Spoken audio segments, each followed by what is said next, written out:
अस्सलाम वालेकुम नाज़रीन, प्रोग्राम लास्ट आवर में आपके साथ मैं हूँ महरीन सब्तैन। नाज़रीन, हर गुजरते लम्हे के साथ सियासी उफ़क़ पर हमें बहुत सी तब्दीलियाँ होती नज़र आ रही हैं। इस वक्त हम जहाँ मियाँ नवाज शरीफ साहब को ये कहते सुन रहे हैं कि 30 दिसंबर से अवामी राब्ता मुहिम शुरू की जाएगी, तो दूसरी जानिब हम आसिफ अली ज़रदारी साहब के लहजे में बढ़ती हुई तलखियाँ भी देखते हैं जो इस्टेब्लिशमेंट के हवाले से है। दूसरी जानिब हम ये भी देखते हैं कि कौमी असम्बली का जब इजलास होता है तो वहाँ पर शहबाज शरीफ साहब वेलकम करते हैं आसिफ अली ज़रदारी साहब को एक बड़ी मुस्कुराहट के साथ, और जहाँ आसिफ अली ज़रदारी साहब से सवाल किया जाता है मियां नवाज शरीफ साहब के हवाले से तो एक मुस्कुराहट उनके चेहरे पे आती है। कुछ गुमान ऐसा होता है कि शायद अब एक बार फिर वो जो जॉइंट ऑपोजिशन की बातें होती थी और जो कहा जाता था शायद उनका मुफाद नहीं था तो वो पीछे हट गए, अब उनका मुफाद है तो वो पीछे हट जाएंगे, लेकिन इस वक्त दोनों का मुफाद सामने नजर आता है क्योंकि आने वाले वक्त में हम देख रहे हैं कि अगले हफ्ते JIT जो है वो भी अपनी रिपोर्ट सुप्रीम कोर्ट में पेश करेगी। आसिफ अली ज़रदारी साहब के हवाले से मुश्किलात जो है वो बढ़ती भी नजर आती हैं। हम ये भी देखते हैं कि जब भी इस तरह के हालात वाक़यात होते हैं तो आसिफ अली ज़रदारी साहब जो है उनकी घनगरज जो है वो ज़रा ज़्यादा हो जाती है। ऐसे में मिलाप जो है इन दोनों का होता हमें नज़र आता है, पाकिस्तान मुस्लिम लीग नून और पाकिस्तान पीपल्स पार्टी का कि नहीं इन हालात में। इस पर भी आज के प्रोग्राम में गुफ्तगू करेंगे। साथ ही साथ हम गुफ्तगू करेंगे जो बार बार कहा जाता था कि नैब हुकूमत का आलाकार है, नैब हुकूमत के अराकीन के साथ जो रवैया रखता है वो रवैया अपोजिशन के साथ नहीं रखता। ये कहा जाता है कि उन्हें तो सिर्फ बुलाया जाता है, उनसे तो सिर्फ बात की जाती है, हमें तो पकड़ा जाता है। जब बात की जाती है मालम जब अराजी केस की तो कहा जाता है अपोजिशन की जानिब से कि केस आशियाना हाउसिंग स्कीम को मालम जब्बा का एक ही टाइम पे उठाया गया, लेकिन यहाँ पर बात कहाँ तक पहुँच गई और यहाँ पे बात इन्वेस्टिगेशन से आगे क्यों नहीं पहुँच पा रही। तो जनाब उस पर भी कुछ फर्दर हुआ है, शायद कुछ इससे तशफ़ी हो अपोजिशन की कि अब इनको भी पूछा जा रहा है, इस पर भी बात करेंगे। और साथ ही साथ वफाकी हुकूमत का वज़रा की मुदाखलत से मुतालिक जो एक पॉलिसी बनाने का फैसला किया गया है, क्योंकि जो सूबाई वज़ीर कानून राजा बशारत का जो मामला हम सुन रहे मीडिया के ऊपर और हम सुन रहे हैं कि किस तरह उन्होंने डॉक्टर नियाज़ी पर दबाव डाला, जिसके बाद ये फैसला किया गया है कि इस तरह के काम ना किए जाएं। जिस तरह से पहले DPO पाकपतन का केस हुआ, हमने देखा आज़म सौती साहब का मामला हुआ, इस तरह के जो मामलात हैं उससे रुसवाई बहुत हो रही है PTI की। तो अब इस पर एक अहम फैसला किया जा रहा है कि वफाकी वज़रा जो है वो मुदाखलत एक दूसरे के कामों में ना करे, ब्यूरोक्रेसी के मामलात में मुदाखलत ना करे और मामलात को स्मूथली चलने दे। तो इससे क्या तब्दीली आएगी, इन सब पर हम आज के प्रोग्राम में बात करेंगे। सबसे पहले तो अपने मेहमानों के बारे में आपको बताती चलूँ। हमारे साथ हमारे स्टूडियो में इस वक्त मौजूद है राना अज़ीम सहाफ़ी, हमारे साथ मौजूद है आरिफ हमीद भट्टी तज्जियाकार, सीनियर तज्जियाकार लाहौर से हमें ज्वाइन कर रहे हैं, कामरान खान सीनियर सहाफ़ी हमारे साथ इस्लामाबाद से हैं, और हमारे साथ इस वक्त दानियाल चौधरी पाकिस्तान मुस्लिम लीग नून से मौजूद है। दानियाल चौधरी साहब, इस वक्त जो हम बात कर रहे हैं हम पाकिस्तान मुस्लिम लीग नून और पाकिस्तान पीपल्स पार्टी के मिलाप की भी बात कर रहे हैं, और ख़ास तौर पे जो अवामी राब्ता मुहिम नवाज शरीफ साहब ने एक पहले चलाई थी, उसके बाद एक खामोशी हो गई, हमने देखा एक लंबी खामोशी, और उसके बाद एक बार फिर ये जो राब्ता मुहिम चलाएंगे और ये जो 24 को फैसला आना मुतवक्के है उसके बाद ये मुहिम किस तरह चलाएंगे। बीबी मरियम जो है वो हमें बाहर आती नज़र आएंगी, क्या इरादे हैं आप लोगों के? देखें जी, मियाँ साहब की पहले बात तो खामोशी जिसको हम सारे इसको बड़ा हाईलाइट करते हैं, वो एक पर्सनल वजह रीज़न की वजह से थी। उनकी family the thing he suffered because of the entire family issue is wife passing away. लेकिन जहाँ तक राब्ता मुहिम का ताल्लुक़ है, मियाँ नवाज शरीफ का हमेशा ये मजाज रहा है, इस पार्टी का ये मजाज रहा है, और एक पार्टी के लीडर होने की हैसियत से, एक पार्टी के हमारे कायद होने की हैसियत से, वो चाहे बेशक करंटली शहबाज शरीफ के पास वो ओहदा है, लेकिन हमारे दिलों के कायद हमेशा मियाँ नवाज शरीफ हैं। इस पार्टी को वोट मियाँ नवाज शरीफ के चेहरे और उनके बयानिए की वजह से हमेशा मिली, तो वो अपना लोगों से जो राब्ता था उसको वापस कंटिन्यू करेंगे। The time for morning, I think it is he realise that it has passed, and इंशाल्लाह अब यू विल सी हिम कि वो लोगों से दोबारा उसी तरह राब्ता मुहिम और अपनी वापस पॉलिटिकल एक्टिविटीज़ शुरू करेंगे। वो किस तर्ज की होंगी, वो कैसे होंगी, वो विद कमिंग टाइम वो खुद अनाउंस करेंगे। Party policy, party spokes person आके उसको अनाउंस करेंगे, और इंशाल्लाह एक हम अच्छे तरीके से एक अच्छी ऑपोजिशन का रोल अदा करेंगे। अच्छा, मुमकिन गिरफ्तारी के पेश नज़र ये भी कहा जा रहा है कि मरियम जो है वो भी शायद बाहर निकल सकती हैं। हम देख रहे हैं एक तवील खामोशी है, ट्विटर अकाउंट उनका खामोश है, अलबत्ता जो उनके फॉलोअर्स और जो उनके कहा जाता है जो उनके लोग हैं वो अभी भी ट्विटर के ऊपर बड़े एक्टिव हैं, लेकिन मरियम जो है वो बिल्कुल खामोश हैं। तो क्या हम देखेंगे आने वाले वक्त में ये जो अवामी राबिता मुहिम है उसे वो आगे लेकर चलेंगी? देखें जी, मरियम साहिबा की दोबारा फिर खामोशी, because she was very close to the mother, इतना बड़ा एक सानिया हुआ उनके घर में, उसकी वजह से वो बड़ी डिस्टर्ब्ड हैं, अपसेट हैं, लेकिन eventually she will come out. लेकिन इसकी टाइमिंग्स क्या होती हैं, कब आती हैं और कब डिसाइड करती हैं इस मुहिम को लीड करने में और चलाने में और अपना रोल प्ले करने में एज इन ऑपोजिशन, तो उसके ऊपर अभी तक पार्टी का बयानिया नहीं है। लेकिन इंशाल्लाह in coming days you will hair that she will be heading or she will be part of the campaign that will be led by मियां मोहम्मद नवाज शरीफ। ठीक है, आरिफ उम्मीद भट्टी साहब, आप भी गुफ्तगू सुन रहे हैं दानियाल चौधरी साहब की। उनका ये कहना है कि आने वाले वक्त में, चूँकि एक टाइम था, एक बड़े मुश्किल वक्त से मियां नवाज शरीफ साहब और उनकी फैमिली गुजरी, लेकिन इस वक्त जो हालात और वाक़यात, जैसे अभी मैंने आगाज़ में भी बात की, उसको सामने रखे, तो आपको लग रहा है कि जो आने वाला वक्त है उसके लिए जो प्लानिंग की जा रही है और नवाज शरीफ साहब के साथ साथ जरदारी साहब का जो लहजा है, उसके उतार चढ़ाव, इस्टेब्लिशमेंट के हवाले से एक सख्त रवैया, नवाज शरीफ साहब के हवाले से काफ़ी नरम गोशे, तो क्या इस वक्त वो हालात साजगार नजर आते हैं? जो जॉइंट ऑपोजिशन, जो एक देरीना ख्वाब था, वो शायद अब पूरा हो जाए। बिस्मिल्लाहिर्रहमानिर्रहीम। मरियम, गुजारिश है कि माजी में पाकिस्तान में कभी एहतसाब हुए ही नहीं, मुखालफिन का हो, महरीन सॉरी जी, माजी में कभी एहतसाब हुए ही नहीं, मुखालफिन का हुआ। बदकिस्मती है, इस दफ़ा एहतसाब का सिलसिला चल पड़ा। आप कहती हैं दोनों जमातें इकट्ठी हो जाएंगी, मैं कह रहा हूँ इकट्ठी थी, इकट्ठी हैं और इकट्ठी रहेंगी। अब इस मौके पर आपको याद होगा कुछ अर्सा कबल पहले जरदारी साहब ने भी फरमाया था कि मैं ईंट से ईंट बचा दूंगा, कराची तक खैबर बंद होगा। आजकल भी उन्होंने फरमाया कि तुम 3 महीने के लिए आते हो, 3 साल के लिए आते हो, चले जाते हो, हम यहाँ रहेंगे। हालांकि सब इंसान चले जाते हैं, सिर्फ अल्लाह का नाम रहता है, ये भी उन बेचारों को भी नहीं पता है। जरदारी साहब खुद वाला सब दुनिया से रुखसत हो गए, जिसकी वसीयत की वजह से वो लीडर बने वो भी दुनिया में नहीं है, मोहतरमा बेनज़ीर भुट्टो। तो रह गई बात मियाँ नवाज शरीफ साहब की, तो वो बेचारे हालात की बेड़ियों और करप्शन की जंजीरों में इतने जकड़ चुके हैं कि मेरा नहीं ख्याल कि कोई मूवमेंट चलाए। देखिए, सियासी मूवमेंट चलाना हर सियासी जमात का हक है, उन्हें चलाना चाहिए, लेकिन मैंने कुछ 7-8 इलेक्शन कवर किए हैं, मैंने आज तक किसी अपोजिशन को तीसरे महीने या चौथे महीने अवामी राबता मुहिम चलाते हुए देखा नहीं। उन देखने का मकसद क्या था? क्या उसी नैरेटिव को लेके चलेंगे कि तुम 3 जजों को उठा के इनको बाहर फेंक दो, ये मुल्क में फसाद बर्पा करते हैं, खलाई मखलूक ने इलेक्शन कराए, या एक नया नैरेटिव लेगा? अवामी मुहिम होगी क्या, राबता मुहिम होगी क्या? ये राना अजीम साहब मुझसे बेहतर रोशनी डाल सकते हैं। मुझे तो फिलहाल 24 दिसंबर तक कुछ और फैसला आता नजर आता है, बज़ाहिर कि कोई भी बड़ा फैसला आ सकता है, उसमें जिस तरह ये कह रहे हैं आरिफ हमीद भट्टी साहब, वो जिस तरह कह रहे हैं कि मुझे तो लगता है, बल्कि वो कहते हैं वो एक ही है, लेकिन मुझे याद है कि अभी पीछे बिलावल भुट्टो जरदारी जब बोले थे कि मैं तो फ़ोन भी नहीं उठाऊंगा, उधर मरियम ने कहा था कि इस वक्त आपके लिए हालात और है और फिर कुछ और हालात होंगे, तो फिर आप लोग भी इसी तरह से रिएक्ट करेंगे जैसा हम कर रहे हैं, अंदर खाते एक ही है। बिल्कुल, बिलावल भुट्टो ने इसी तरह कहा, जिस तरह शहबाज शरीफ ने कहा था कि मैं बाटी गेट चौक में आसफ अली जरदारी को उल्टा लटकाऊंगा, पेट फाड़ के पैसे निकालूंगा, ये सब कुछ इसी तरह। देखें, आरिफ हमीद भट्टी साहब ने बिल्कुल वाज़ेह कह दिया, ये एक थे, एक हैं और एक रहेंगे। तो फिर अभी क्यों लेटेस्ट जो होते रहे, जब जॉइंट ऑपोजिशन की बातें हो रही थी, ड्रामेबाजी है। देखें, ये ड्रामेबाजी, बड़ा फायदा हो जाना था, सदर इनका होता, किसी की बात मानी ना उन्होंने? फिर नहीं, बात किसी की बात नहीं मानते। अच्छा। ना सदर इनका होना था ना था, इनके अंदर से भी आप कुछ दिन बाद देखिएगा, ये बहुत थोड़ा सा फासला गुजरने थे। 24 के बाद क्या मियां साहब हैं? होगा क्या? 24 के बाद मियां साहब क्या? 24 के बाद और 30 के बाद होगा क्या? कुछ भी नहीं होगा।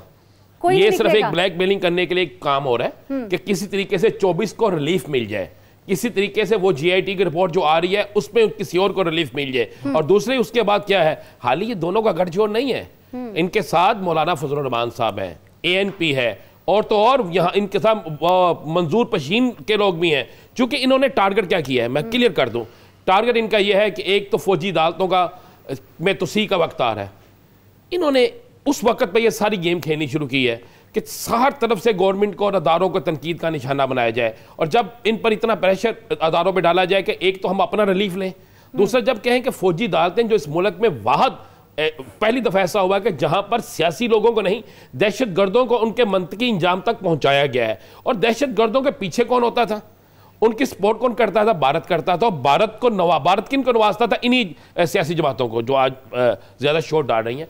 तो ये दोनों चीज़ों को कवर करने के लिए इन्होंने एक के किसी तरीके से जरूरत पड़ेगी गवर्नमेंट को कि जनाब इसकी तोसी के लिए असम्बली में बिल आएगा तो आप हमारी हमायत करें, तो उसके बदले हम कहेंगे जनाब हमें रिलीफ दें। दूसरा, आज से शोर डालना शुरू कर दिया है। मियां नवाज शरीफ का आज शोर डालने का मकसद क्या है? आज ये कहना जी 30 दिसंबर के बाद एक हम तहरीक चलाएंगे, फलाह करेंगे, इसलिए कि अब लोगों को ये कहना शुरू कर दें कि अगर मैं 24 को पकड़ा गया तो मैं कहूँगा चूंकि मैंने तहरीक चलाने का ऐलान किया था तो इसलिए मेरे खिलाफ ये इंतकामी कार्रवाई हुई। कोई ऐसी नहीं, वो बात तो वाज़ेह है ना कि जो उनको पकड़ा अगर जाएगा उसके पीछे तो इतनी तवील एक अदालती कार्रवाई है। बिल्कुल, एक बात ध्यान में रखिएगा, कोई तहरीक नहीं चलनी, कोई तहरीक नहीं चलनी। पहले तो बड़ी उन्होंने तहरीक जीटी रोड कितना बड़ा काफिला लेकर चले, कितना बड़ा जीटी रोड का काफिला मुझे भी पता है, आपको पता है, मैंने भी उसे कवर किया था और किया था। माजरत से पहले तो आसिफ अली जरदारी सब सिंध से शुरू करें ना तहरीक, और आपने सबसे पहले हुकूमत खत्म करे सिंध में, तो तहरीक चला ही लेंगे। पंजाब की बात करें, हुकूमत खत्म करे ना, सिंध में कहें जी खत्म किया, खत्म करके हुकूमत बाहिना मैदान में नहीं आ सकते। अभी मियां नवाज शरीफ के जो तकरीबी साथी जितने हैं ना, आहिस्ता आहिस्ता आप देखिएगा,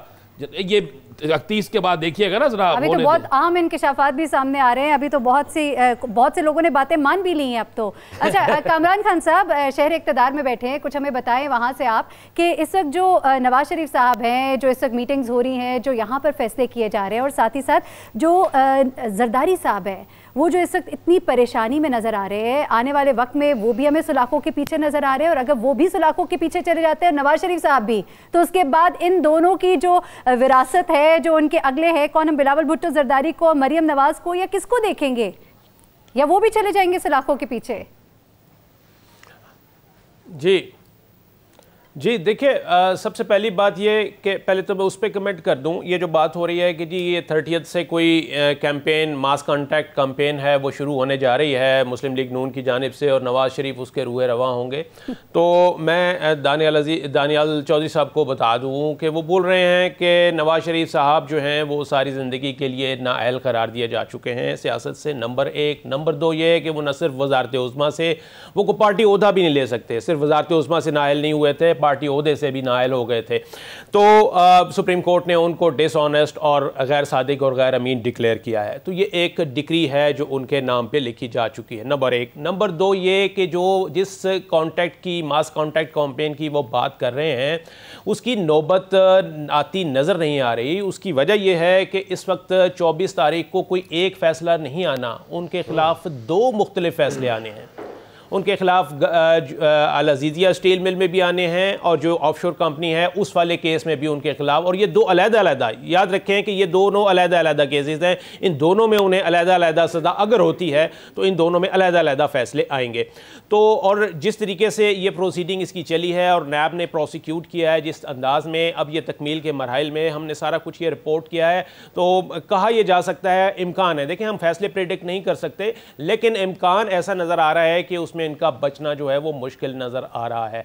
ऐसी सूरत में पहला जो केस है जिसमें ऑलरेडी वो सज़ा याफ्ता हैं और बेल पर बाहर हैं, उनकी अपील जो है वो हाई कोर्ट में पेंडिंग है, तो एक वही केस अभी उनके खिलाफ चल रहा है। अगर कल को ज़मानत उनकी मुस्तरद हो जाती है या कैंसिलेशन ऑफ बेल की एप्लीकेशन मंजूर हो जाती है, तो ऐसी सूरत में वो इसी केस में भी अंदर हो सकते हैं, और बाकी जो 2 केसेस हैं उसमें उनके खिलाफ जो तलवार है वो लटकती हुई देखी जा सकती है, और ये फैक्ट्स एंड फिगर्स हैं, इससे कोई डिनाई नहीं कर सकता। इसलिए जो मास कॉन्टैक्ट कैंपेन चलाने वाली बातें हैं, ये महज यूं कहा सकता है कि दिस इज पॉलिटिकल। देखें, वो अवाम में जाने की बात कर रहे हैं। आज इस्लामाबाद में जो वाकया हुआ, क्या कोई इससे चशमपोशी कर सकता है कि उन्हीं के गार्ड ने, उन्हीं के स्क्वाड के, उनका जो बॉडी गार्ड था, उसने आज जिस अंदाज में जो कैमरामैन पे हमला किया है, जो सारी दुनिया में आज फुटेज वायरल हुई है, जिस अंदाज में, और ये सब कुछ मियां साहब के सामने हुआ, उन्होंने कतई तौर पर ये जहमत गवारा नहीं की, इतनी इखलाकी जुर्रत उन्होंने नहीं दिखाई कि वो गाड़ी से उतर के आते और पूछ लेते कि मामला क्या हुआ है इस गरीब के बच्चे को। ठीक है, आपकी कमरान, आपकी बात बिल्कुल दुरुस्त है,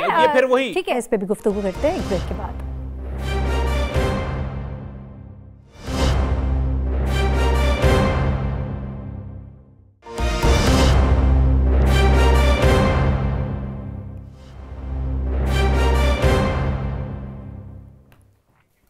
वेलकम बैक नाजरीन। दानियाल चौधरी साहब, आप इनकी बात सुन रहे हैं, इस पर भी ज़रूर कमेंट कीजिएगा। यकीनन बहुत ही तकलीफ-देह मनाजिर थे जो हमने टेलीविजन स्क्रीन पे आज देखे, जिस तरह से उस गार्ड को मारा गया, इस पर भी ज़रूर कमेंट कीजिएगा। और साथ ही जो हम आगे फोर्सी कर रहे हैं, जिस तरह हमारे पैनलिस्ट है वो भी बात कर रहे हैं कि आने वाले वक्तों में सुलाखों के पीछे मियां नवाज शरीफ साहब नज़र आते हैं। एक्सपेक्ट आपकी पार्टी भी करी है, चाहे आप कहें ना कहें, तो आने वाले वक्त में मरियम जो है वो बाहर सामने आती नज़र आती हैं। क्या कैंपेन को आगे वो लीड करेंगी? मैंने आगाज़ में भी आपसे ये पूछा था। और अगर कोई मामला उनकी तरफ भी जाते हैं तो उसके बाद पार्टी की जो बागडोर है वो किसके हाथ में होगी? शहबाज शरीफ साहब जो है वो एक तरफ अलग से वो भी हाउस अरेस्ट है, पार्टी के जो बड़े हैं वो भी हमें कहीं इधर उधर नजर आ रहे हैं सलाखों के पीछे ही, तो पार्टी का फ्यूचर क्या देख रहे हैं? देखिए जी, पहले मैं एक बात करूं कि हमने यहाँ दहशतगर्दी की बात की, अपनी पाक फौज की बात की, दहशतगर्दी के कोर्ट्स की बात की, टेररिज्म कोर्ट्स की, और साथ हमने रिलेट किसको किया? मियां मोहम्मद नवाज शरीफ या पॉलिटिकल पार्टीज़, और बोला कि हम पॉलिटिकल पार्टीज़ को नवाजा जाता है इंडिया की तरफ से। देखिए, मैं हमेशा इस चीज़ को कंडेम करता हूँ, जब भी कोई इमरान खान को यहूदी लॉबी के साथ कंपेयर करता है, दिस इज़ बैड पॉलिटिक्स। हमें ऐसे इल्ज़ामात, ऐसी बातें जो अब दहशतगर्दों को अपने मुल्क के पॉलिटिशियंस के साथ, अपने मुल्क के लोगों के साथ, मुहिब वतन लोगों के साथ जब कंपेयर करते हो तो ये गलत है। आप मीडिया में, आप एज एन एनालिस्ट हैं, आपको अपना ओपिनियन देना चाहिए, आपको किसी के ऊपर उंगलियां उठा के तोहमत नहीं लगानी चाहिए। ये चाहे किसी फोरम मैंने कब कहा कि मियां नवाज शरीफ दहशतगर्द है, या मैंने कब कहा कि वो दहशतगर्दों को सपोर्ट कर रहे हैं? मैंने तो कहा भारत जो है जिनको नवाजता है, जिन सियासी जमातों को, जिनके लिए कहा जाता है, ये मैं नहीं कह रहा, भारतीय हुक्मरान खुद कहते हैं, मैं नहीं कह रहा, ये वो खुद इनके मियां साहब की सपोर्ट में बोलते हैं। बेशक, ठीक है, सही है। अच्छा कमरान साहब, सवाल का भी जवाब दीजिएगा। भारतीय लीडरान जो भी बात करें, हम हमारा ये कि पैमाना किसी के पास भी नहीं है कि वो तोल सके कि कितना प्यार है अपने मुल्क से, अपने वतन से, अपनी माँ से, अपनी मट्टी से। तो I think that was a wrong comment. आगे आपका अपना ये तज्जिया है, शायद आप मेरे से बेहतर जानते हैं।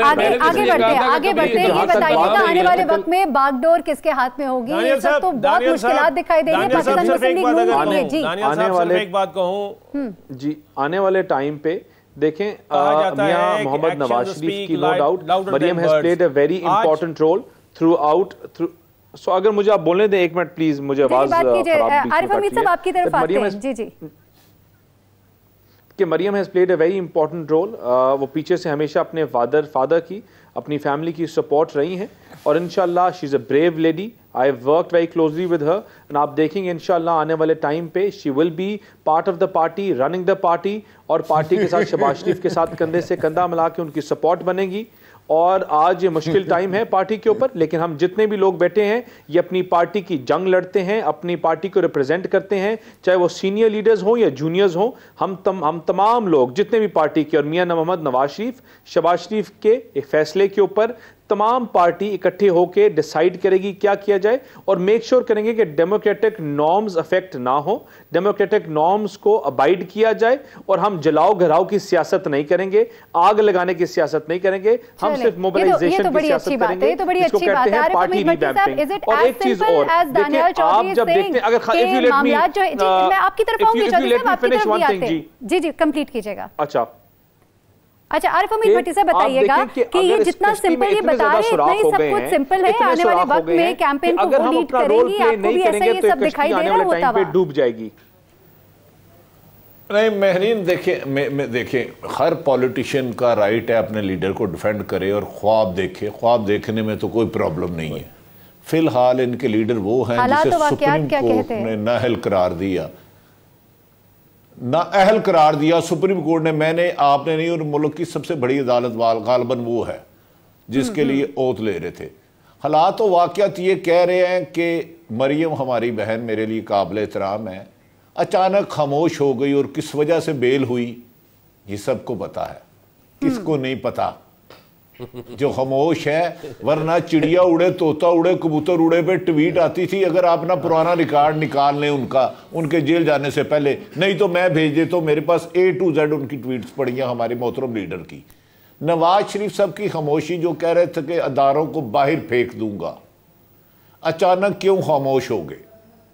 और दूसरी बात, मरियम को शहबाज शरीफ की जिंदगी में कोई लीड नहीं करने देगा।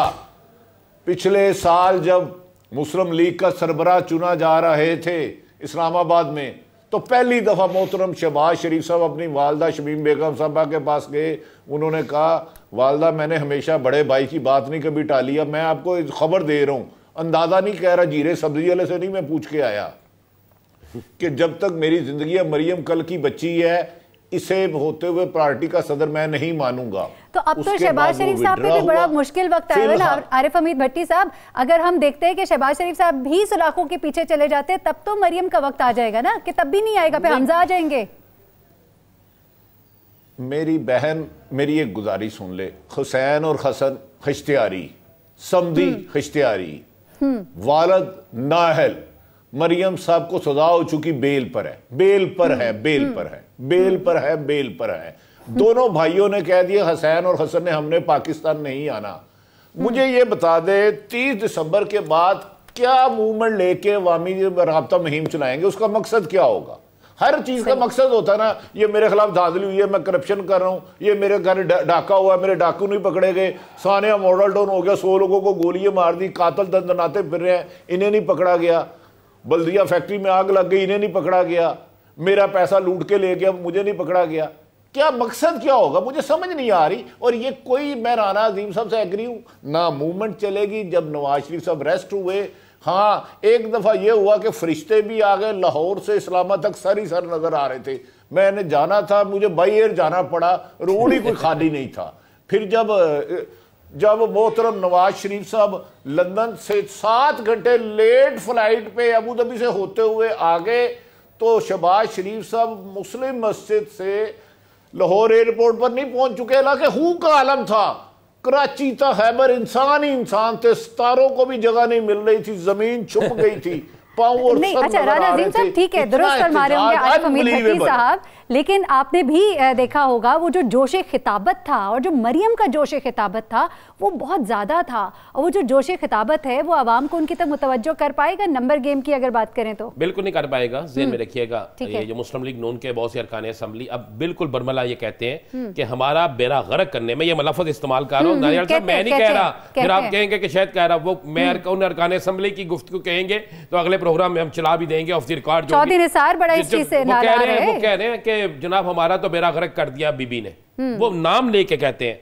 वो कह रहे हैं जी हम अच्छा भला एक सियासत कर रहे थे, लेकिन मियां साहब को अचानक पता नहीं क्या ख्याल आता है। हकान अब्बासी साहब बहुत सी बातों में एग्री नहीं करते थे, शायद हकान अब्बासी साहब बहुत सी बातों, मुझे एक ख्वाजा साद रफीक बहुत सी बातों में एग्री नहीं थे, और बहुत से लोग थे जो खामोश थे। मुझे इस तरफ इनकी बात आते, तहरीक की बात हो रही है, शहबाज शरीफ साहब की ये नायब अदालत में पेशी, एहतसाब अदालत में पेशी, लाहौर शहर के अंदर कितने अरकान असम्बलियां इनके, 3250 इनके काउंसलर्स हैं, 3250, और 3250 का 350 बंदे वहां पूरे नहीं होते। कौन सी कैंपेन चलानी है? कोई कैंपेन नहीं है। फॉरवर्ड ब्लॉक की भी आवाज आई है मुझे इस्लामाबाद से, फॉरवर्ड ब्लॉक की आवाज कर रहे हैं, मैं कह रहा हूं ये होने दे, 31 तारीख आने दे जी, 23 तारीख आने दे, 30 तारीख के बाद आप देखिएगा कहां से इस्लामाबाद के अंदर से आवाजें आएंगी। कमरान खान साहब, फॉरवर्ड ब्लॉक की हम भी कुछ बातें सुनते थे, कौन से वाले फॉरवर्ड ब्लॉक की आप बात कर रहे हैं?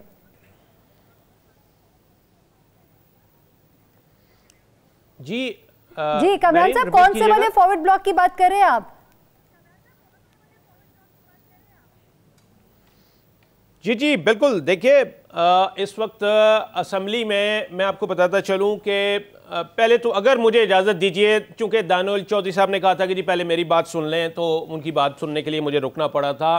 दानियाल चौधरी साहब का ताल्लुक़ रावलपिंडी से है और उनके वालिद मोहतरम के साथ भी हमारे बड़े अच्छे ताल्लुकात रहे हैं तनवीर चौधरी साहब से। बात यह है, दानियाल साहब बड़ी अच्छी तरह बखूबी वाकिफ़ हैं कि जब हम मास कॉन्टैक्ट कैंपेन की बात कर रहे हैं, आप आवाम में जाने की बात कर रहे हैं, तो ये क्यों भूल रहे हैं हम कि जब नवाज़ शरीफ जीटी रोड पर जा रहे थे तो यही इसी तरह का एक इंसिडेंट हुआ था और नवाज़ शरीफ की गाड़ी नहीं रुकी थी, एक गरीब का बच्चा मारा गया था और ये काफिला जो है वो आवाम को छोड़ के इसी तरह चला गया था। आज यही हुआ और दानियाल चौधरी साहब इस बात के गवाही देंगे कि यही उनका वो सिक्योरिटी स्टाफ है नवाज शरीफ साहब का ज़ाती, जो एहतसाब अदालत में भी उनके साथ पेश होता है और वहाँ पर भी मैं नाम लेके बताता हूं कि आमिर अब्बासी हैं और एक और निजी टीवी चैनल के रिपोर्टर हैं, उनके साथ मैन हैंडलिंग हुई है, कई दफ़ा हुई है वहां पर। यह रऊनत का रवैया इनका शुरू से यहां पे चला आ रहा है और इसके ऊपर कोई एक्शन नहीं लिया जा सकता। और फिर अब आजकल फिर ट्वीट फिर पता है क्या आती हैं, यही आती हैं कि जी जिसका बॉडीगार्ड जो है उसकी गर्दन में इतना सरिया हो तो जिसके ये बॉडीगार्ड है उसका क्या आलम होगा।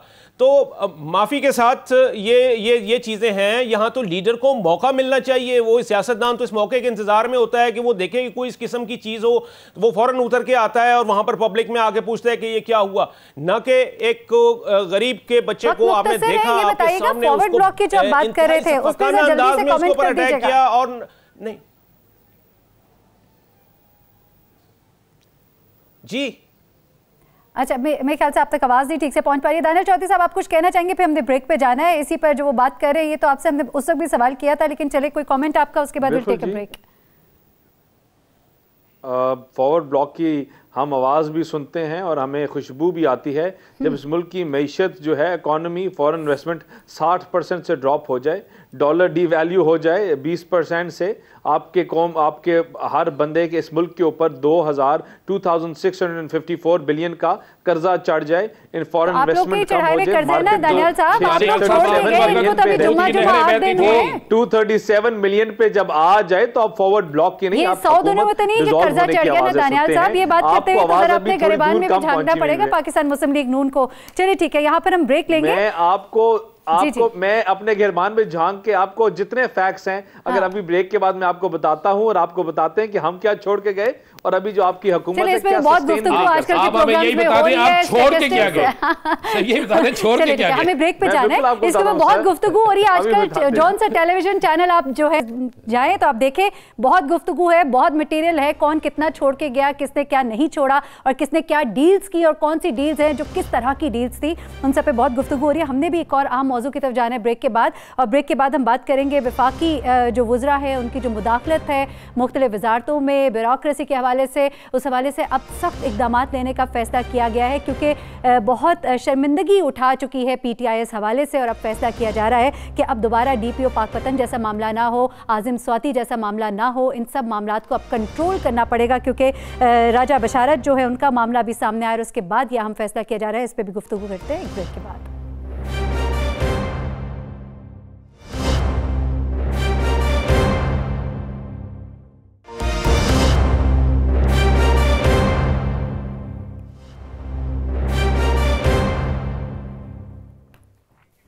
वेलकम बैक नाज़रीन। दूसरा मौजू उसकी जाने बढ़ते हैं, बात करते हैं वफाकी वज़रा की मुदाखलत के हवाले से बहुत शर्मिंदगी का सामना भी करना पड़ा PTI को। सुप्रीम कोर्ट की जानिब से काफ़ी डांट भी पड़ी, उन्हें सुननी पड़ी। आज़िम स्वाति का मामला अगर हम देखते हैं, DPO पाकपतन का मामला हम देखते हैं, साथ ही साथ हम देखते हैं SHO की मुअत्तली के हवाले से भी जो मामला हम मुख्तलिफ औकात में सुनते रहे, वो सब हमारे सामने। अब उसके बाद ताज़ा तरीन वाक़या ये होता है कि सूबाई वज़ीर कानून राजा बशारत जो है वो MS डॉक्टर नियाज़ी पर दबाव डालते हैं, और जिस हवाले से दबाव डालते हैं उसके ऊपर भी फिर एक बात की जाती है कि आप दूसरे के मामलात में इंटरफेयर कर रहे हैं और अब इससे रोका जा रहा है, मना किया जा रहा है, सख्ती से इस पर अमल दरामद करवाया जाएगा। आमिर डोगर, रहनुमा पाकिस्तान तहरीक इंसाफ ने भी अभी हमें ज्वाइन किया है, हमारा बाकी पैनल भी हमारे साथ मौजूद है। आमिर डोगर साहब, आपसे ही आगाज़ करेंगे इस मौजू पर। देर आए दुरुस्त आए, शायद आपको ख्याल आ गया कि इन मामलात को अब कंट्रोल कर लेना चाहिए, जितनी शर्मिंदगी हो गई बस काफ़ी है। देखिए, ये कोई अनहोनी बात नहीं है, या ना कोई ये शर्मिंदगी की बात है, ये रूटीन मैटर्स है। अवामुन नास को पहले समझाने की जरूरत है कि आप यकीन मानिए, जिस दिन से हमारी हुकूमत आई है, हर तीसरा आदमी ट्रांसफर की बात करता है और चौथे आदमी के हाथ में नौकरी की एप्लीकेशन है। खान साहब जब नए पाकिस्तान की इमरान खान साहब बात करते हैं तो वो इस अवेयरनेस और इस विजन की बात करते हैं कि इससे ज्यादा अवाम को समझना होगा कि भाई MP और MNA का काम ट्रांसफर और पोस्टिंग करवाना नहीं है, और उसके बाद एक ऐसी पॉलिसी की जरूरत होगी, पॉलिसी हर इदारे में नाफिजुल अमल हो, ब्यूरोक्रेसी के लिए भी हो। अगर यही डॉक्टर नियाज़ी खुद चाहते तो ट्रांसफर कर लेते, अगर इनकी अपनी मंशा होती, और हो सकता है उन्होंने उससे पहले कई ट्रांसफर अपनी मंशा से कर लिए हो। तो ब्यूरोक्रेट्स का तो ये रवैया है कि जो ट्रांसफर पोस्टिंग जो काम उन्होंने खुद करना होता है वो अपनी मर्जी से कर लेते हैं। और जहाँ कोई MP MNA या वजीर मुदाखलत करे तो वहाँ 100 तरह के मेरिट्स और 100 तरह की कानूनी पेचीदगियां शो कर देती हैं। नहीं आमिर डोगर साहब, हैविंग सेड दैट ऑल, जो आप बात कर रहे हैं चले वो अपनी जगह दुरुस्त होगी, लेकिन क्या ये कहना सही होगा कि आप अगर लोग ट्रांसफर की बातें कर रहे हैं या मुश्किलात आ रही हैं तो आप भी वही वतीरा इख्तियार करें जिसको हमेशा आप कंडेम करते रहे, क्रिटिसाइज करते रहे? आप लोग ही कहते रहे अफसरशाही के खिलाफ बात करते रहे, आप कहते रहे कि ये ट्रांसफर है और ये सब कुछ इस तरह से नहीं। अब हम देखते हैं कि आपकी हुकूमत में आप ही के नीचे वजीर उसी तरह के मामलात अगर लेकर चल रहे हैं तो फिर यू नो डिफरेंट। नहीं देखिए, अर्ज ये है कि इससे पहले समझाने की जरूरत है अवाम उन्नास को कि लेजिस्लेटर का काम क्या है, हमसे वो काम लें। आप यकीन मानिए, आप अपना नुमाइंदा भेजिए। मैं जब मुल्तान में अपने ऑफिस में अपने डेरे पे बैठा हूँ तो हर तीसरा बंदा ट्रांसफर और पोस्टिंग की बात करता है। कोई कंस्ट्रक्टिव वर्क की तो डिमांड ही नहीं लोग करते, और वो तमाम लोग होते हैं जो घूम फिर के हर इक़्तिदार के ऐवानों में फिर कर हर MP और MNA के साथ होते हैं। ये एक अवे का आवा बिगड़ा हुआ है, हमें इसको एक अवे तो बात सुने ना, मेरी बात सुने डॉक्टर साहब, बात सुनिएगा। सवाल यहाँ पे ये है कि अगर मामलात हल नहीं होंगे तो जिसका काम है वो नहीं करेगा, जिसका दिल करेगा, जिसके ऊपर क्योंकि वो वफाकी वजीर है, क्योंकि वो ओहदेदार है, क्योंकि वो एक सीट रखता है, ओहदा रखता है, ताकत रखता है, वो नीचे वाले को दबाएगा?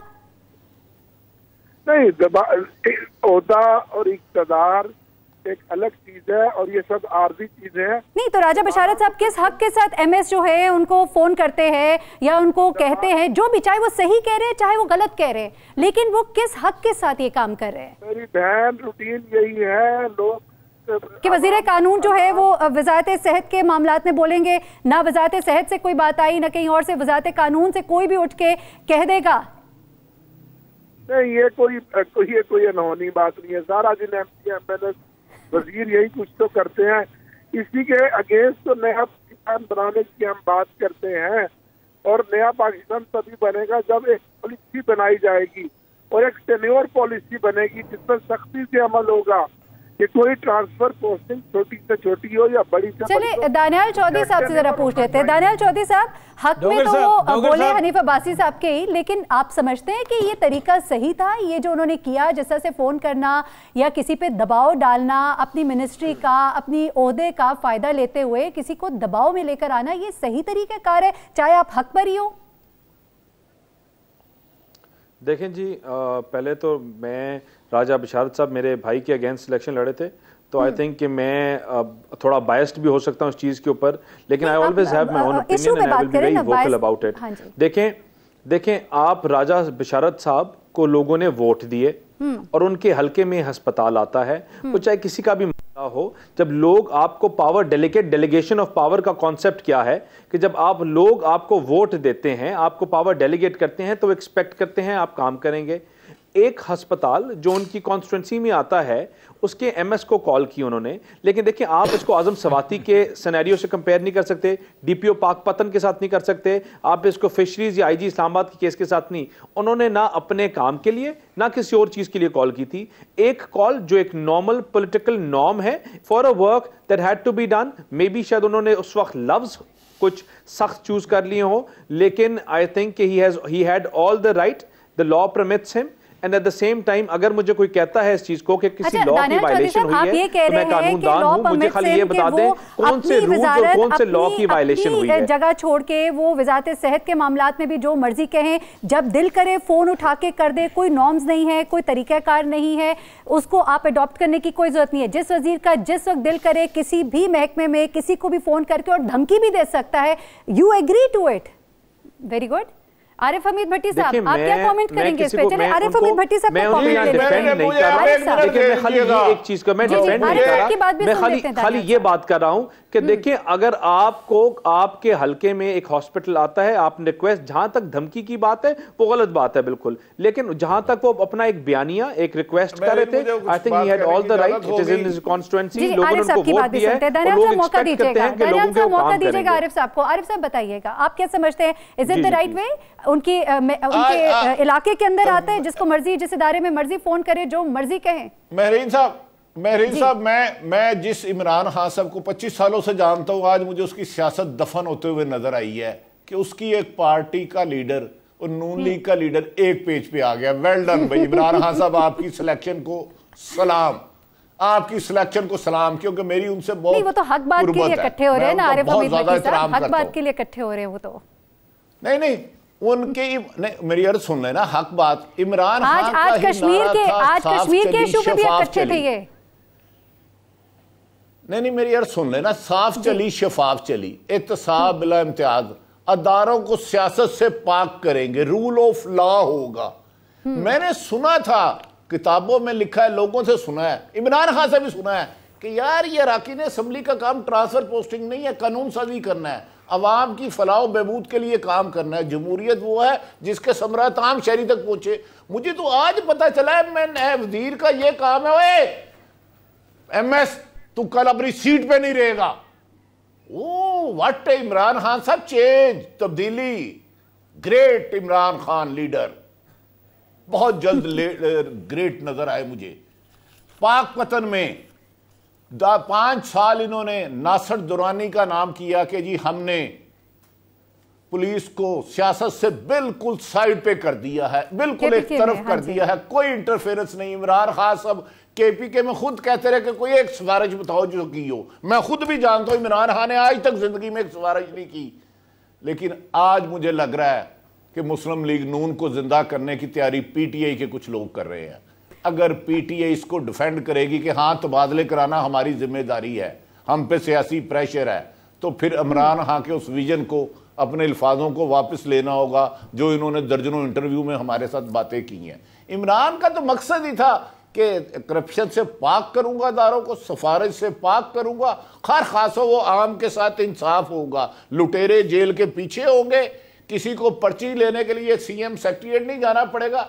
अगर आप इसकी भी दलील दे रहे हैं, एक लॉ मिनिस्टर एक बता रहे हैं MS कि सर ये सीटों पे रही है मोहतरमा, अब मैं कानून के मुताबिक नहीं कर सकता, मेरे ये रूल्स है, तो उसको कहते हैं कल आप सीट पे नहीं रहेंगे। इसको धमकी कहते हैं। धमकी को कहते हैं कि 506 केस लगना। ये जिस तरह की धमकियां इस वक्त हम सुन रहे हैं, जो जुबान सुन रहे हैं, को आज ये PTI को जजती है कि नहीं? करने लगों कि हाँ साहब वाकई साफ चली, शफाफ चली। ठीक है जी कामरान साहब, PTI के वुज़रा की ये जुबान है, क्या हम इसको नहीं जोड़ सकते DPO पाकपतन के वाकये के साथ, नहीं जोड़ सकते हम IG इस्लामाबाद के वाकये के साथ?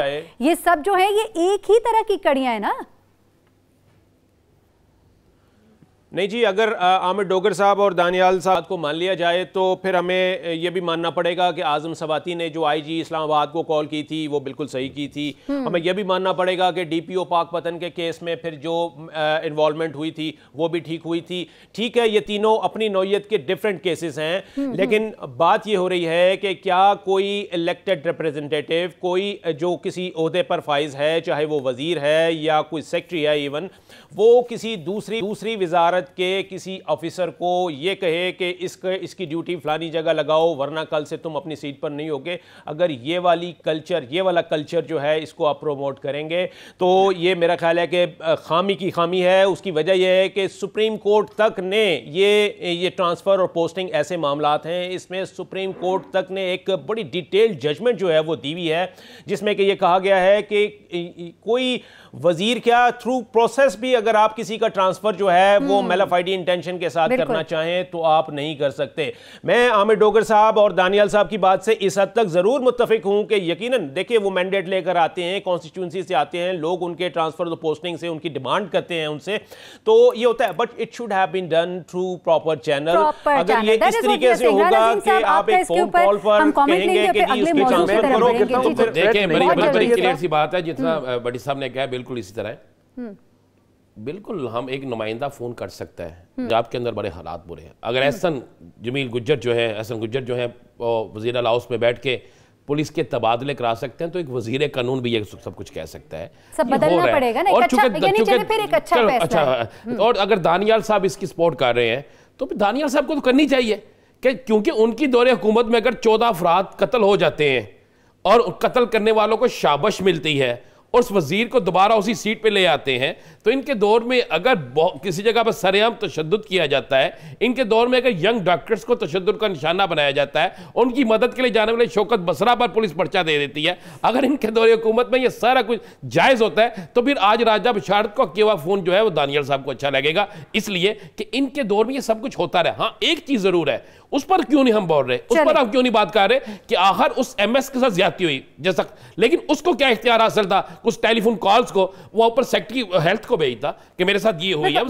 बात हमारी वही है, बात हमारी वही है कि थ्रू प्रॉपर चैनल काम होना चाहिए था। जरा अगले मौजू की जाने बढ़ते हैं, बहुत यहाँ मौजू है क्योंकि बहुत सवाल किए जाते रहे। अगले मौजू की जाने बढ़ना है, वक्त क्योंकि मुख्तसर है। जी जी, सिर्फ एक चीज अगर आप मुझे क्लैरिफाई करने दें प्लीज।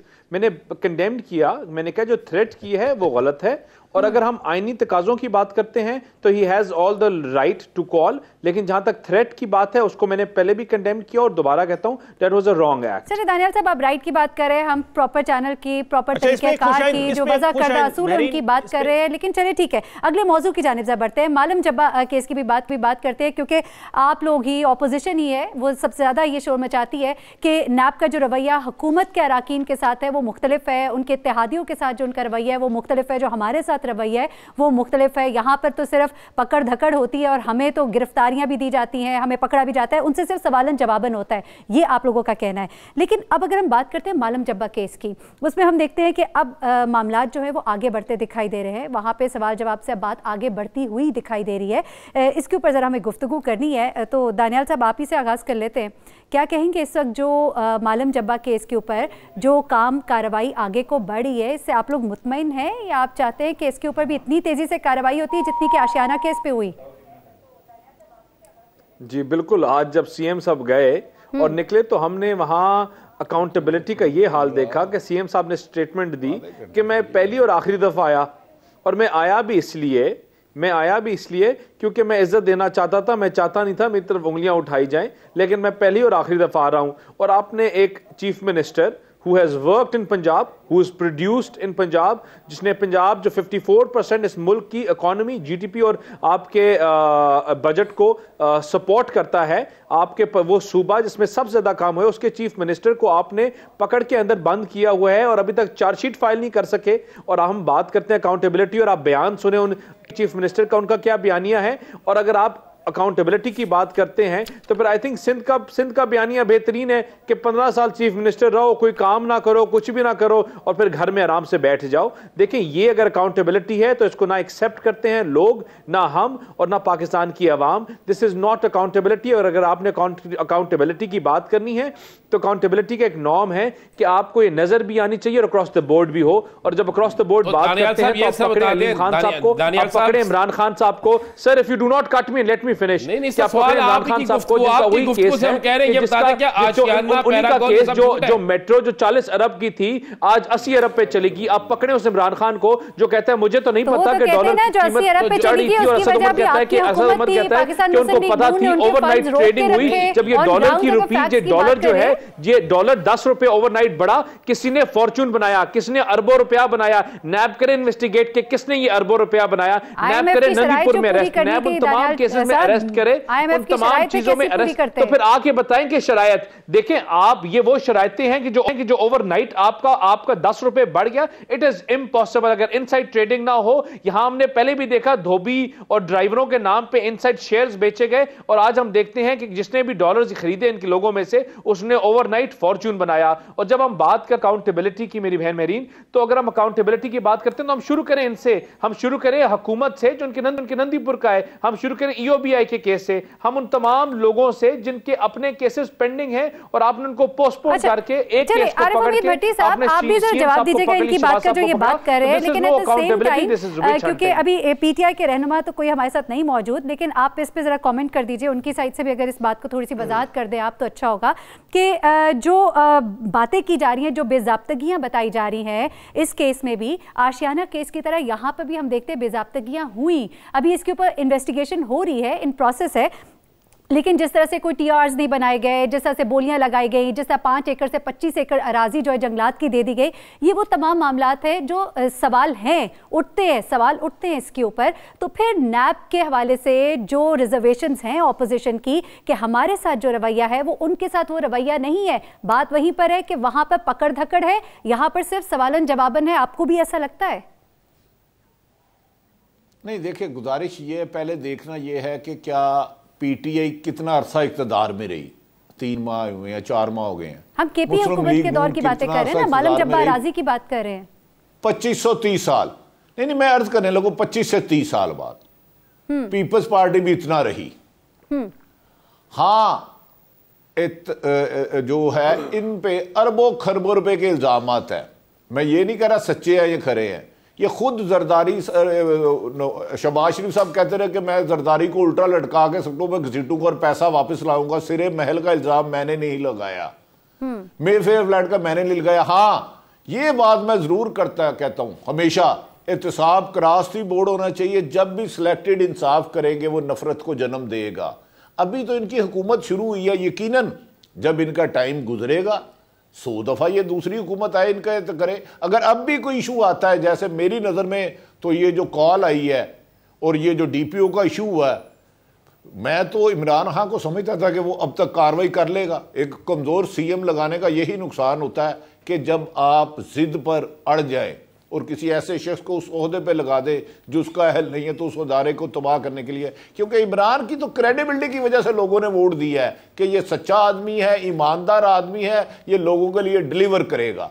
ये लोगों को मैंने आज पता चला वैसे कि ये मैंने आइन पूरा पढ़ा हुआ, पूरा अनबिलीवेबल कि ये असम्बली के अराकीन असम्बली के इस्तेकाक है कि वो ट्रांसफर पोस्टिंग कराए। मुझे वो सफ़ा ही नहीं याद। अगर मेरा भाई दानियाल मुझे ज़रा बता दे तो मैं अपनी रहनुमाई कर लूँगा, ताकि कल मैं अपने प्रोग्राम में वो पढ़ के सुना दूँ कि इस्तेकाक ये कानून साजी करना नहीं है अराकीन असम्बली का, ट्रांसफर पोस्टिंग कराना, भर्ती कराना है। लेकिन आरिफ साहब जब हम बात करते हैं जो अभी हमारा मौजू जो है सब वो यही है कि नैब के हाथ दोनों तरफ जो पड़ रहे हैं वो बराबर पड़ रहे हैं कि नहीं? आपको मैदान में जो अदल दिखाई दे रहा है कि नहीं?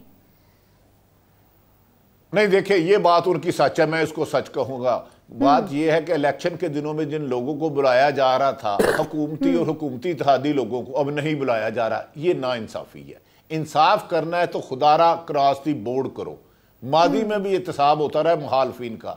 इमरान खान की हुकूमत से हम ये तवक्को करते हैं कि ये काम नहीं होगा, तो करास्ती बोर्ड एहतसाब ना हुआ तो फिर एहतजाज की भी रीज़न बनेगी, वजह भी बनेगी। गो के जिन पे इल्जामत लगे हैं झूठ नहीं है, लेकिन सबका एहतसाब होना चाहिए। चाहे बात तो सच है, मगर बात है रसवाई की। राजीव साहब बात है रसवाई की, लगता है कहीं कंप्रोमाइज करने लग पड़े हैं। ठीक हो गया। मुझे यकीन है कि इसमें बिल्कुल इसमें पटीसा की बात बिल्कुल दुरुस्त है, लेकिन मैं बताता चलूं अगर आशियाना में एक तपेशी नहीं हुई, आशियाना में कितनी पेशियां हुई हैं, कितना वक्त मिला है, अब इतना वक्त तो मिल लेने दे। अगर आज बुलाया है तो उनके बुलाने के बाद प्रोसीजर जो है उसको क्या कहते हैं, रातों रात हमारा बंदा उठाया गया। नहीं, देखिए, बात तो उनकी भी सच है। कामरान साहब, आप क्या कहेंगे? वो कहते हैं जी आशियाना मालम जब्बा का जो केस था वो एक ही टाइम पे उठाया गया। कहाँ शहबाज शरीफ साहब जो है वो 2 महीने से नजर बंद है, और कहाँ पे अभी तक इनको सिर्फ बुलवाया ही गया है, सिर्फ पूछगछ ही हो रही है। अभी पहले मोहसिन साहब गए थे, अब ये गए, खान साहब गए हैं, तो मामलात इनके तो उतनी तेजी से नहीं आगे बढ़ते दिखाई देते। उनका कहना दुरुस्त है कि गलत है? देखिए, एक बुनियादी असूल तो महरीन बहुत वाज़े है और सबको समझ आ जाना चाहिए कि जो भी अदालत से या जो भी तफ्तीश से, तहकीकात से भागता है, जो भगोड़ा हो जाता है, शक उसी पर होता है। और भागता भी वही है जो कि वाकई जिसके हाथ जो हैं वो गंदे होते हैं। मैं देखें, इसमें शहबाज शरीफ को क्यों पकड़ने की नौबत आई? इसलिए कि जितनी भी उनसे इंक्वायरी हुई उसमें उन्होंने नॉन कोऑपरेट किया, उन्होंने ताउन नहीं किया। इसलिए ज़रूरी यह था कि उनको फिर दूसरे तरीके से यानी फ़िज़िकल रिमांड दे के उनसे तफ्तीश हो। ये एक बुनियादी वजह थी। यहाँ पर महमूद खान को बुलाया, उनको नोटिस दिया, जो नोटिस था उस पर वो पेश हो गए। उन्होंने कहा जी मैंने उनको मुतमईन भी कर दिया। एक चीज़। दूसरी बात यह है कि अगर इन दोनों केसेस को हटा के अगर आप मुझे बता देंगे तो इस वक्त जो इस वक्त इसहाक डार जो हैं वो डिक्लेयर्ड ऑब्सकॉन्डर हैं, वो इसके बावजूद आप ये देखिए कि वो वहां पर मौजूद हैं, इलेक्शन भी लड़ लिया, फिर उसके बाद हसन हुसैन नॉमिनेटेड है रेफरेंस में, इसके बावजूद वो यहां पर पेश नहीं हो रहे, जाहिर है जो भाग जाएगा अदालत से उसी के ऊपर शक होगा। He was not even aware, और जुल्फी बुखारी को प्राइम मिनिस्टर खुद हटा देते हैं। चलिए जी बात यह है कि हमजा शहबाज की बात करें। हमजा शहबाज रात के अंधेरे में भाग रहे थे, बात जुल्फी बुखारी अगर जा रहे तो सरेआम जा रहे थे ना। अगर हमजा शहबाज को चाहिए था भाई, उनका नाम शामिल था ना, उनको केस चाह रहे थे। जो उससे पहले सलमान शहबाज क्यों भाग गए? सलमान शहबाज क्यों भाग गया? 2 तारीख को पेश होना था, 30 को पेश होना था, 6 को पेश होना था, पेश नहीं ना हुए। क्या कारोबारी सिलसिले में गए? कौन सा कारोबारी सिलसिला है कि जब लूटा सारा माल समेटा और चले गए? भाई ये कोई कारोबारी सिलसिला अगर रोका है तो कानून नाफिज करने वाले इदारों ने रोका है। जायज